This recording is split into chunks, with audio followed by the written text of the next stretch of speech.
Good morning staff and students, my name is Belinda Anderson and I'm here to talk about my clinical placement for Masters Clinical Exercise and Rehabilitation.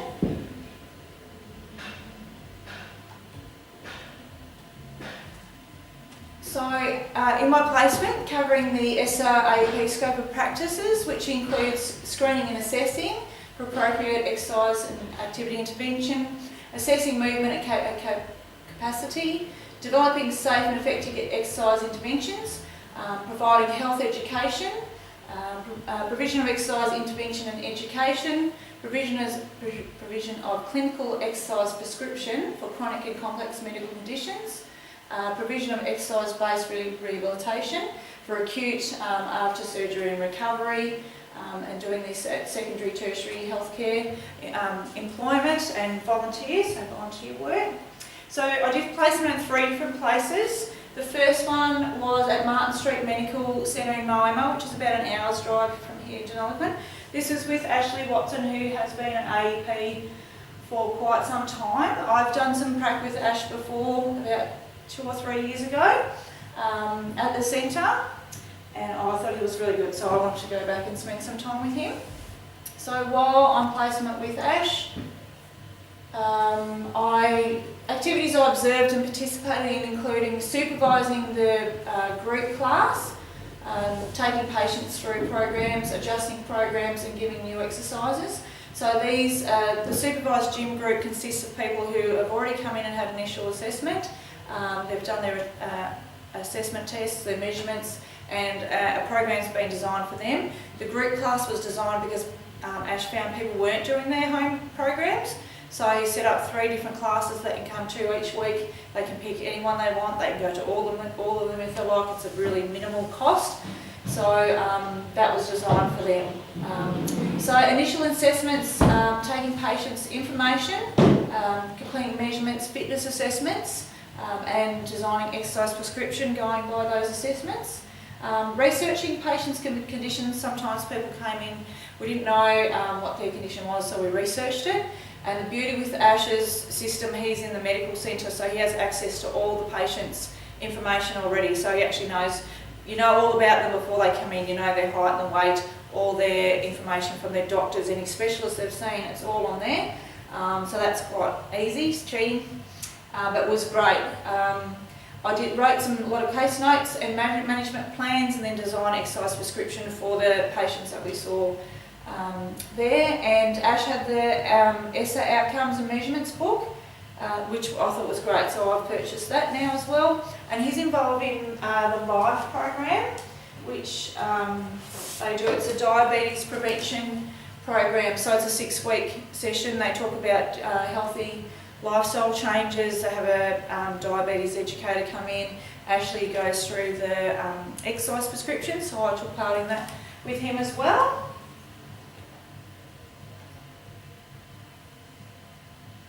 So Ash has limited space where he is, so measurements and assessments that we did there were blood pressure, height, weight, waist, BMI, 6-minute walk test, which we had to do outside. He did have a treadmill if it was raining. I liked about Ash's, he did heart rate and he did pain scale, so if people in pain, he asked a scale 1 to 10 before, during, after the test. To help with prescription for exercise, to see what they could do. 30 seconds sit to stand, wall push-up, up and go test, 4 square balance test, and these tests did suit the patients that were attending the clinic.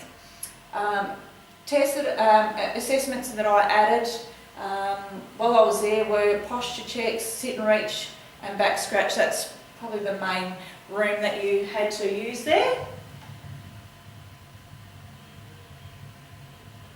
This is a picture of some of the group, hopefully you can see that attend the supervised exercise group. Like I said, 3 times a week that they can attend, and they can go to as many as they like. Ashley is currently, so he's involved in the LIFE program, did a lot of management plan writing with him and exercise delivery, and he's also doing his diabetes education back at university, so he's back studying again. My next placement I did with Rhiannon Smith. She's an AEP. She's also in Moama and works out of Peak Lifestyle Fitness. So so she uses a room there. She did have more space. This girl has not been an AEP for that long, but she actually blew me away. She was very knowledgeable. She did lots of different testing, not just the same thing. You could tell with the older AEPs, they do the same tests all the time. This girl had a battery of tests. She had research to back them up. Really enjoyed it. She was terrific. And I'm going to keep going and seeing her. So activities observed and participated while with Rhiannon. So initial consults, measurements, fitness assessments, exercise prescription. She used a lot of questionnaires, including sleep, pain, depression, which I thought was good. Practiced administrating a number of assessments, including using the gynaemometer and the biofeedback cuff, which didn't have a lot of experience with, so that was very handy. And I've bought them and I've started using them here in the practice here. Strategies for patients to be aware of activities that they do and what they could do to change. So she would give them an information sheet. So if you're doing the ditches, you know, and you're in pain, what could you do to change that? Did it work, did it not? So that was really good. And she would ask them again, give them another questionnaire when they came in to see what their pain was like, if things had changed. So I thought that was great. Letters to referrals and GP. So her letters were extensive. She did a short version explaining what she'd done, and then she did a full letter. It might have been a bit too much, they may never read it, but it was there. She had the research there to back it up, her reps and sets, why she did this, why she did that. And she has an extensive amount of research articles. I started doing the same, so I can then look up different conditions and go back, and she said she keeps them for around 5 years and then she'll get some other ones. Works with nutritionists there at the centre, and very good with referrals, so generally to the osteopaths. She's found that they like to share information, not so much the physios, but osteopaths are pretty good with diagnosing and sharing. And she's involved in the Heart Moves group that's at the centre, so for cardio patients. So the measurements and assessments that I did with Rhiannon included blood pressure, weight, height, BMI, waist to hip, sit and reach, use the box and the seat. So for different, she had probably more healthy sort of populations, but with different conditions. So it was good to see a different variety of patients. Back stretch, range of movement, push-ups and sit-ups, so on the wall or on the floor. Stalk test, she did a foam roller balance test. The biofeedback core and neck, which was good. Treadmill cardiovascular test, she did knee tests, anterior posterior Lockman's test, posterior sag, valgus varus, Atlas test for the shoulder and for the neck. Scapular stability, empty can, speed test, crossover impingement, Hawkins and Kennedy crank test for lower back and hips, straight leg test, slump, Trenenberg, SIJ Thomas test and more. So I've started using them here in the centre here, and we're getting some really good results, which I'll talk about a bit later. So a lot of the testing that Rhiannon did, we did quite a few of them at prac while we're at uni, but it was good to go over a bit more in depth and actually spend a bit more time. So I found I have a lot of resources that I haven't had a chance to look at. So I've got all of these tests in these books here, so I will be going through those and practicing them a bit more with patients that come in or just on friends. This is taking a lady through some exercise prescription who had a lot of neck and shoulder pain, back pain. So we gave her a home exercise program, as well as she came in to train each week for a few weeks. So this is just some things that Rhiannon used. Her Heart Moves she's involved in. She's got a really nice brochure that is a handout for people. Different questionnaires that she gave people, how she set up her initial consults, and then her letters. So a letter to the doctor, and then this is really extensive. Like I said, they may never read it, but all the information's there. She can back up what she's given. So this is my placement that I did actually here in my centre here with Maggie, Mrs. Maggie Ellis. And while we were on placement last weekend, we went over to Albury and did the oncology course with Fiona that came to uni. So it was a fantastic course, highly recommend it to anyone. So activities observed and participated here in with Maggie was initial consults, measurements, fitness assessments, exercise prescription. We had the diabetes education lady come in to our group class to talk about them. The oncology course. I designed a lot of new pre-screens, so after being at uni there and seeing what Rhiannon had done, designed some new pre-screens. So we've got some for exercise physiology, we've got some different ones for the gym clients, so healthy pops, and then we've got different ones again for oncology patients to make sure we get all the information that we need. Designed new appointment procedures, supervised the supervised exercise classes, so designed 2 different new programs for them, adding more agility and reaction time and things like that to stop them from falling, so falls prevention. Fitness assessment protocols and recording sheets. So we did some fitness testing with the group and other stuff here in the centre. New recording sheets to make it a bit easier. Management plans, letters to GPs, templates, assessment recording sheets with norms. So having a list of tests with the norms already on there, so as you test your patients you can fill it out and you can tell them nearly straight away what their norms are, if they're in or out, and what we need to work on. And design programs using, got a visual coaching software, good program for the gym, not so good for probably older patients to take home. So I'm looking at a couple of different ones for that. So measurements and assessments, we did, Maggie was used to doing BP, height, weight, waist, BMI, sit to stand 30 seconds, 4 square balance, wall push-up or arm curl, 3 metre up and go, 6-minute walk test. So things that I've added and we've worked on together since we've been here is girth and posture. Some questionnaires, sit and reach, back scratch, 4-stage balance test, 9-metre walk. After doing my other assessment I did on neurology, the 9-metre walk was a preferred test for stroke patients as they couldn't do the 6-metre walk. Step test, shuttle runs, range of movement test, so the musculoskeletal test, grip strength using the biofeedback cuff test, and 1 to 10 RMs. So added quite a few different tests there.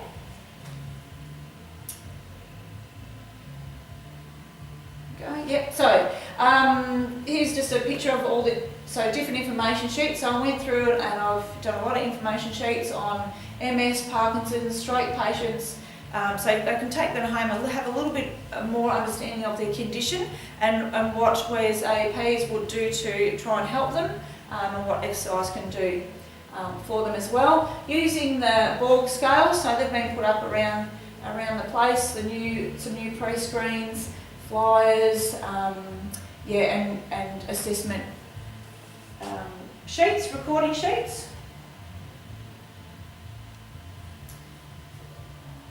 You may not be able to see these. These are the visual coaching program. So they've got pictures. If they were online, they could watch a video. Like I said, again, pretty good for the gym, not so much for older adults to take home. So there's another program that Fiona was using that I'm going to have a look at. This is just a recording sheet that we used when we did some fitness tests for the group, for the general exercise group with 4 preventions. So up and go, 3 metres, 9 metre, sit and reach, back scratch, chair stand, and there was others that we did as well, some balance testing. Picture of the supervised group. So we usually get about 30 people to this class. This one is designed to keep people in their homes, but we do have some people from the nursing home from Navarrena who come and join as well. They're lovely and they really enjoy it. It gets them out of the house. This is some standing work with this group. So we work on upper and lower body strength, coordination, reaction time, agility and balance. And this is a group that we had the dietitian come in and have a little chat and talk about some healthy lifestyle changes and what they should be doing, because there's quite a few patients in there with diabetes. This is the centre here, so where I'm working with Maggie. This is a rehabilitation room. We have lots of equipment, lots of good stuff, some stuff we haven't played with yet. So I'll be looking forward, when I finish my study, looking forward to that. Some little ECG machines, some spirometry and the biofeedback. This is taking a patient through a musculoskeletal assessment, which she had a shoulder impingement and now is doing really well. She'd been in pain for a couple of years. After we do the assessment, we then send them to either the physio or the osteopath for diagnosis. So we don't diagnose them here, we just do an assessment, have a bit of a look and see what may be, or just to get more of an idea of where we should be sending them to. And then they come back. Like I said, the osteos are quite good at sharing information. This is another lady doing an overhead squat, looking at her posture and different alignment that she does them from different directions, to then prescribe exercise to try and fix up what is going on there.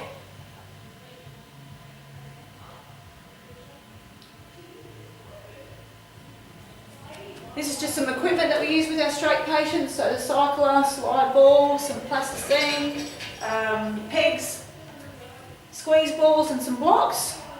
This is one of our stroke patients. I bought a mirror box and researched a little bit about using this. This patient doesn't have much movement in his left hand, so this is probably around the first stage of using the mirror box. So he watches his other hand with the mirror and tries to mimic. So he said it really feels like his other hand is moving. So with this one, not much movement there. Just a little bit, just starts to initiate the move, and then so I actually let this patient take it home and use it at home.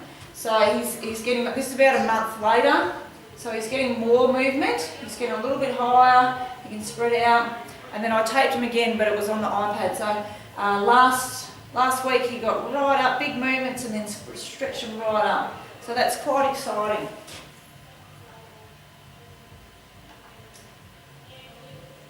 Another patient, this gentleman had a stroke. He was okay after it, but then broke his hip, had 6-week non-weight bearing, came in and couldn't dorsiflex, could barely lift his left leg. This is him practicing on the bars, which he wasn't overly successful to start off with. This gentleman comes twice a week, and he has a home exercise program as well, which not too sure how much he does, but I think better than what he was. This is around a month later, a month, 6 weeks, so he's got a bit more movement there. Not a great deal of dorsiflexion, but trying to work on his quad strength and hip flexors to lift up.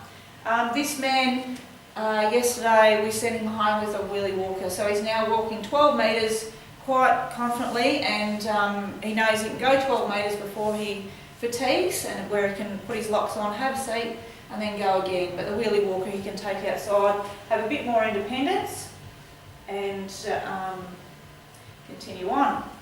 Same man on the bike, he can now pedal on the bike for 10 minutes unassisted, so without me just giving a little push and holding his foot in. So he's going really well. Another gentleman who's not long started, so he has had a stroke as well. He has foot drop and very little movement in his left arm. This man, we taught him 1 week how to bend his knee and then swing his leg through, and the next week he comes in and he was walking without his walking stick. He does a lot of stuff at home. He's very, very functional at home. You can see him thinking of, how can I make this at home to be able to do it? So he's really good. Also started using the mirror box with him as well, which he did have a little bit of movement. Another patient, after ankle surgery, so doing 1 leg squat just to see muscle imbalances so that we can then help that out and to strengthen up her ankle. So we do see healthy populations here as well. So we do a bit of outdoor training. This is Maggie up the end there joining in. So we took the girls down the beach with some tyres and had a bit of fun down there. We do some outdoor group exercises. So this is a boot camp session with the fit balls doing some strength, and then we do some cardio, bouncing the balls up and down the tennis courts there. So I've covered a lot of things in the prac. Future plans for me, family time starting today after this video presentation. I'm going to continue to go and see Ash and Rhiannon in Myanmar and still do some work with Maggie. I think I've still got a bit more to learn. And like I said, Rhiannon just blew me away. She was very, very knowledgeable, thought she's great. I want to take some time out just to go over all my university stuff. So before I even think about starting to AEP, I want to go over everything again. Learn to use new equipment. I want to add some more tests and protocols. Add some more information sheets on conditions to hand out to patients. I want to add another circuit class, so functional activities for that supervised older adults class. Would like to do some healthy lifestyle interventions and weight loss education programs with Maggie, a bit like Ash's Life program, and possibly an oncology exercise group, as Fiona was expressing the need for that. So thank you for listening, and I've really enjoyed my prac. Thank you.